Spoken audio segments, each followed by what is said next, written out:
बिस्मिल्लाहिर्रहमानिर्रहीम। Second year आज हम chapter 18 dawn of the modern physics के एमसीक्यू सॉल्व करेंगे।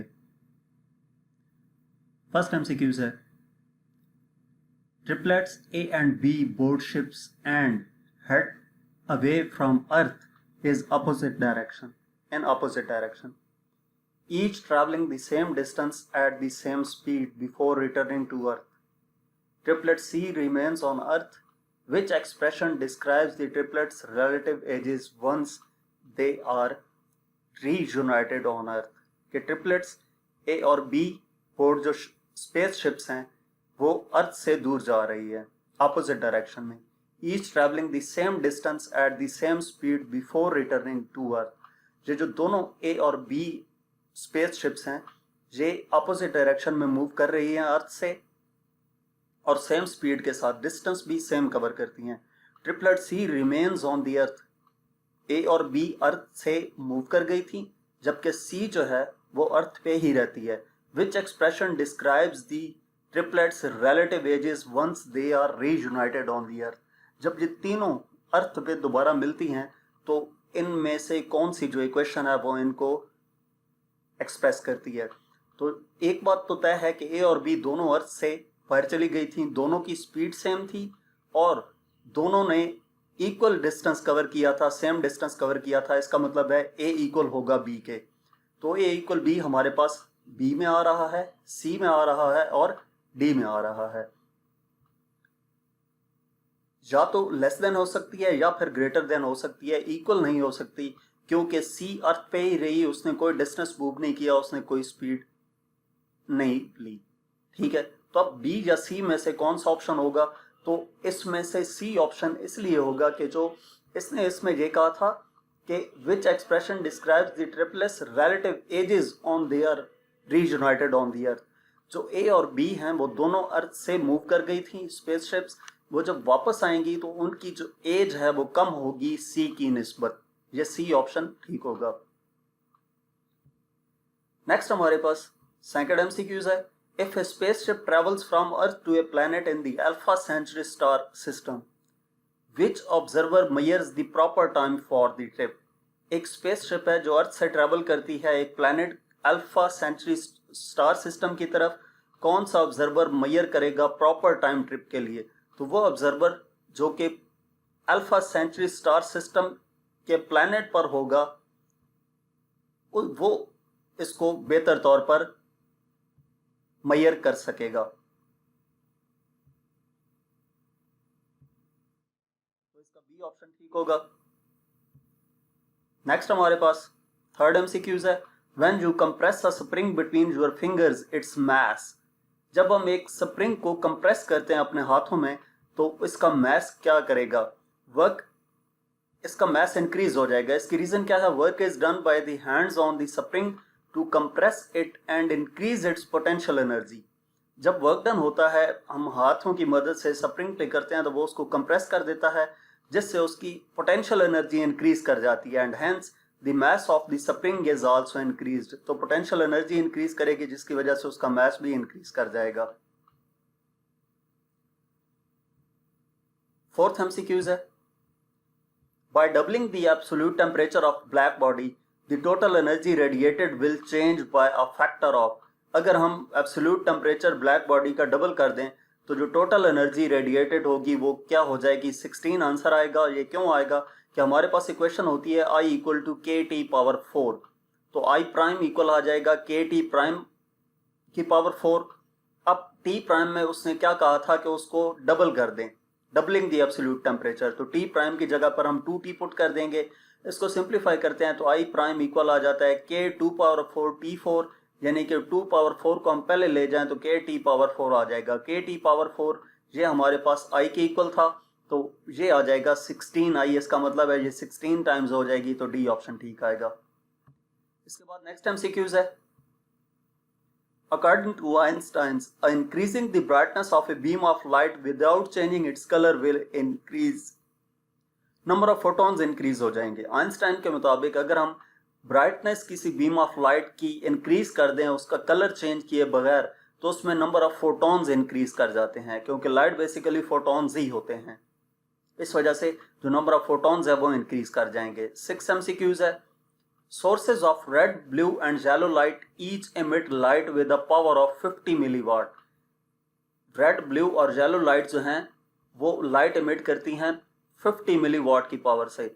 Source which emit more photons is, कौन सा सोर्स ज्यादा फोटॉन्स एमिट करेगा, तो वो रेड जो लाइट है वो ज्यादा फोटॉन्स एमिट करेगी।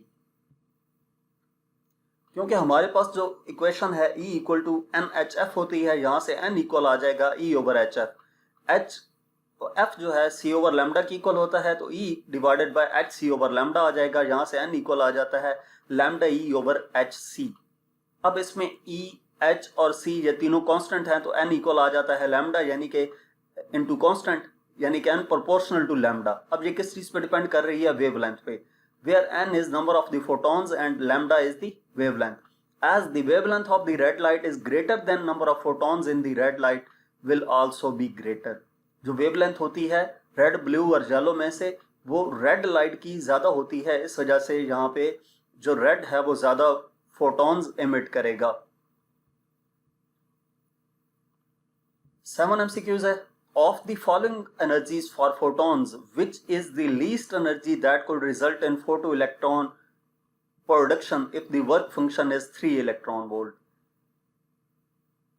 Following energies for photons, which is the least energy that could result in photoelectron production if the work function is 3 electron volt? Work function हमारे पास 3 electron volt हो तो जो फोटो इलेक्ट्रॉन प्रोड्यूस होंगे उसमें सबसे कम energy कितनी चाहिए होगी, तो वो 3.50 इलेक्ट्रॉन वोल्ट होगी।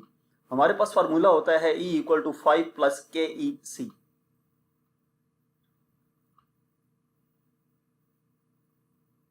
ठीक है, ये हमारे पास E एनर्जी है, 5 वर्क फंक्शन है, प्लस काइनेटिक एनर्जी है। अब एनर्जी अगर हमारे पास 3.5 इलेक्ट्रॉन वोल्ट हो तो 3.5 इलेक्ट्रॉन वोल्ट इक्वल आ जाता है 3 electron volt plus kinetic energy के। तो इस वजह से ये हमारे पास जो है 3.50 इलेक्ट्रॉन वोल्ट ठीक होगा। नेक्स्ट एमसीक्यूज है। In a Compton scattering experiment at which angle the electron carry maximum energy. Compton scattering experiment में किस एंगल पे इलेक्ट्रॉन मैक्सिमम एनर्जी कैरी करेगा? Assume the initially the target electron is at rest. Assume करते हैं कि initially जो target electron है वो रेस्ट पे है। जब रेस्ट पे होगा तो इसका मतलब है कि ये जीरो होगा। जो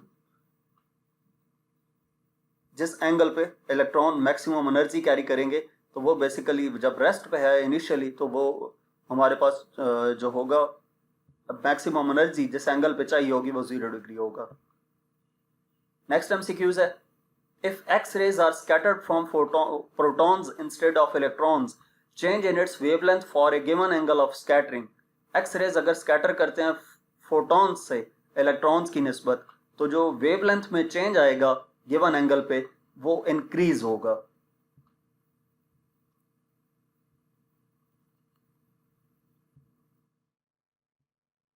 नेक्स्ट एमसीक्यूज है। Pair production can not take place in vacuum because.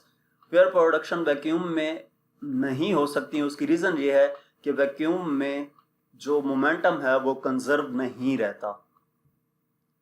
Next MCQs है। According to the Broglie equation which one has the smallest wavelength associated with it? De Broglie equation के मुताबिक proton, neutron, alpha particle और electron में से कौन सा हमारे पास wavelength किसकी स्मॉलेस्ट होती है? तो जो अल्फा पार्टिकल होते हैं उसकी वेवलेंथ सबसे स्मॉल होती है, क्योंकि लैम्डा इक्वल होता है h ओवर mv के। That is lambda varies inversely with the mass. As the mass of alpha particle is greater, therefore lambda is smallest. Proton, neutron और इलेक्ट्रॉन का जो मास है अल्फा पार्टिकल की निस्बत कम होता है। अल्फा पार्टिकल का मास ज्यादा होता है तो लैम्डा इनवर्सली प्रोपोर्शनल है मास के, इस वजह से जो वेवलेंथ होगी अल्फा पार्टिकल की वो सबसे कम होगी। इसके बाद नेक्स्ट एमसीक्यूज है। An electron and a proton have the same de Broglie wavelength. Electron और प्रोटॉन की डी ब्रोगली वेवलेंथ अगर सेम हो, then the kinetic energy of the electron is, तो इलेक्ट्रॉन की kinetic energy greater than the kinetic energy of the proton होगी। इसकी reason क्या है कि हमारे पास फार्मूला होता है lambda equal to h over mv। यानी कि लैम्डा डायरेक्टली प्रोपोर्शनल होता है 1/mv के। velocity of the electron will be greater than proton and hence the kinetic energy of electron will be greater than proton।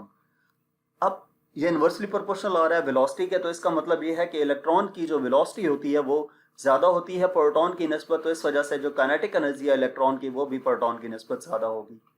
इस वजह से D option greater than the kinetic energy of the proton ठीक आएगा। इसके बाद next MCQs है, in electron microscope light source is replaced by a beam of very fast moving electron। Electron microscope में जो लाइट सोर्स होता है उसको रिप्लेस कर दिया जाता है वेरी फास्ट मूविंग इलेक्ट्रॉन की वजह से। इलेक्ट्रॉन माइक्रोस्कोप का नाम इसी वजह से दिया जाता है कि इसमें जो लाइट सोर्स को हम रिप्लेस करते हैं किस चीज से, इलेक्ट्रॉन से, तो इसको इलेक्ट्रॉन माइक्रोस्कोप का नाम दिया जाता है। नेक्स्ट एमसीक्यूज है, according to Heisenberg, as the uncertainty in the measurement of a particle's momentum is reduced by a factor of 2, by what factor is the uncertainty in that same particle's position changed? कि Heisenberg के मुताबिक जो uncertainty है measurement की, किसी भी particle का जो मोमेंटम होता है वो रिड्यूस कर दिया जाए फैक्टर ऑफ 2 से, तो किस फैक्टर से जो अनसर्टेनिटी होती है सेम पार्टिकल की वो पोजीशन चेंज करेगी? तो ये आंसर हमारे पास 2 आएगा।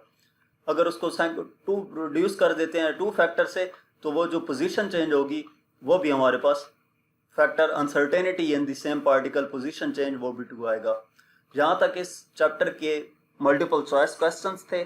मजीद किसी भी चैप्टर का कोई भी टॉपिक या एक्सरसाइज का कोई क्वेश्चन देखने के लिए या न्यूमेरिकल देखने के लिए आप मेरा यूट्यूब चैनल देख सकते हैं। Thank you.